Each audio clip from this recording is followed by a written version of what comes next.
2014 Dodge Challenger RT, front brake pads and rotors. First thing you want to do is jack it up and support it with some jack stands, or if you're using a lift, use a lift. Then you need to remove your front tires. Those are 22 millimeter for the lug nuts, and don't forget about the wheel lock. All right, first you want to do is remove your caliper assembly, which has two of these caliper bolts on it. And these are 13 millimeter, one here and one there. And sometimes the slide pin turns, so get yourself a pair of needle nose pliers and grip onto it to hold it, so you can remove them. And once you got the bolts removed, you get yourself a flat blade screwdriver, stick it in there, pry this caliper up a little bit. And then so you can remove it. And get it up, out of there. And mine were metal to metal. That's why they're sticking out there pretty far. So what you want to do is inspect your boots, make sure they're not cracking or anything like that. Inspect your pistons, make sure they don't have any chips in them. Also, make sure there's no fluid leaks. Next you want to do is go ahead and clean it off. Get a wire brush, brush it, and then you want to push your pistons back in if you got a caliper tool or an old brake pad and a C-clamp. And make sure your line is not pinched so you can return the fluid into the master. All right, the piston's pushed in pretty easily for the caliper. Make sure you clean up the caliper now. Get your wire brush on these surfaces. And also next you want to remove your caliper bracket. And these are 21 millimeter for the caliper bolt, bracket bolts. There's two of them, they look like that. Down the back side, right here, and one down here. Okay, these are pretty tight. So you want to use a breaker bar, a ratchet breaker bar, and unthread them. All right, hold on to it so it doesn't fall on your foot. And here we are. These pads are down to nothing. So I gotta look at the other side, compare them, make sure they're evenly worn. If they're not evenly worn, then I have to look for another reason why they are down to nothing. And they are pretty tight inside the caliper bracket. You don't want them tight in the caliper bracket because they can stick in there and they cause abnormal wear. All right, so before we go and clean up our caliper bracket, I want to remove the driver's side and make sure that the pads are evenly worn. So we need to get the rotor off. So what you want to do is spray it down with some penetrant because this was bonded on there with the rust. So spray it down with some penetrant, let it sit for a little bit. All right, I used the ratchet one on the other side to make sure this caliper is good. This one went in really nice. The ratchet worked really nice. So if you got a ratchet one, go ahead and use it. Actually, it worked pretty good. And you just reverse it to remove it. All right. If you don't have a caliper piston pusher inner, you can always use an old C-clamp and an old pad and install it this way if it's a double piston. That way this doesn't get in the way of the clamp part. Okay, and always get to know when you're threading it in, see how it feels. So if it's really stiff to go in, make sure your line isn't pinched or anything. And if it's still really stiff to go in, then you gotta look at that caliper and see if it's frozen or something like that.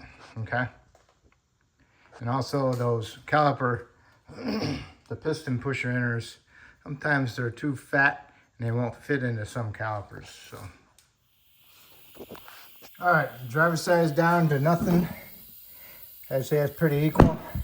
Make sure your slide pins turn. If they're frozen in there, then you'll have to replace the caliper bracket. You might as well put a new caliper out or reman. All right, put penetrant on, let it sit for a little bit. Get yourself a decent sized hammer. If you're gonna keep the rotor, you want to hit it inside here there. But this rotor is garbage, so I can go ahead and hit it on the pad surface area. And the vibration will allow that rotor to break free. I don't want it coming down and hitting my hose or my foot, so a couple of those, see if it would have fell off. Okay, hold on now. All right, the rotor is off. Now you get this nice rusty looking hub. So you need to clean this hub up. This is a stepped hub. This is higher, and this is higher, and this is lower. Okay, do not grind these down to meet this. Okay, what you need to do is clean up this surface and this surface the best you can without removing any metal. Make it nice and shiny. Here's the tools I use to clean up my hubs and my caliper brackets. I use an angle die grinder, and I use the disc like sandpaper. I'll use a wire brush. I'll use a flat blade screwdriver, a nice sharp one. All right. So basically you want the hub to look like this the best you can. And after you get it looking like this, then what you can do is put some fine film of anti-seize around the whole thing. Not to put any on the studs, but try to put it on the hub. This is the caliper bracket. Once I remove the hardware, abundant clips, this is what it looks like inside there.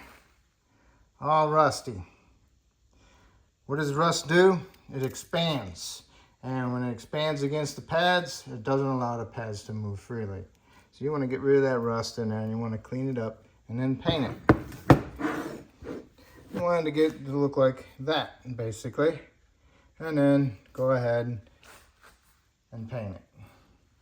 And also take out your caliper slide pins and clean them up and rub them in some Seal Glide.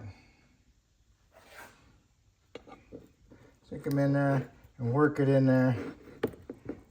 Do that a couple times. Do not pack it with Seal Glide. You'll never compress it. Okay? And then wipe off the excess. Okay? So now all I gotta do is finish painting that one. Clean them up and paint them and clean up your slide pins and put some Seal Glide on them. Okay, got your front rotors on. Next you need to do is get your brackets ready. Put the abundant clips hardware in there. Make sure they're in there seated properly. Make sure the little tabs aren't bent out hitting the rotor, okay? So now you need to get these mounted, snug up your bolts, and then you torque them to 75 foot-pounds. Okay, you got the caliper bracket bolted up to 75 foot-pounds. Next you need to do is go ahead and put the brake pads in. The outer pad has no squeak indicator, so it just goes in there like so. Push it in there, little tabs. And then you got the inner pad has a squeak indicator on it. It's only on one side. So you put that towards the rotation of the rotor. So the rotor's rotating this way. So you put it on the bottom, on the inside. Line up the grooves and push the little tabs in, and you can push it in there. All right, now those are in there. Now you gotta grab hold of your caliper and make sure that your pistons are pushed in all the way, because once you push it in the other side, it pushes these out a little bit. So what I'm gonna do is put my tool in there and make sure they're all the way pushed in. All right, put your caliper on there. You might have to push the slide pins in so you can get your caliper past them. And once you get it in there, move it back and forth, center it, and go ahead and get your caliper bolts started. Snug them up and then torque them to 25 foot-pounds. Also make sure that the line is not twisted and all looks good. All right, so now I can do the other side the exact same way.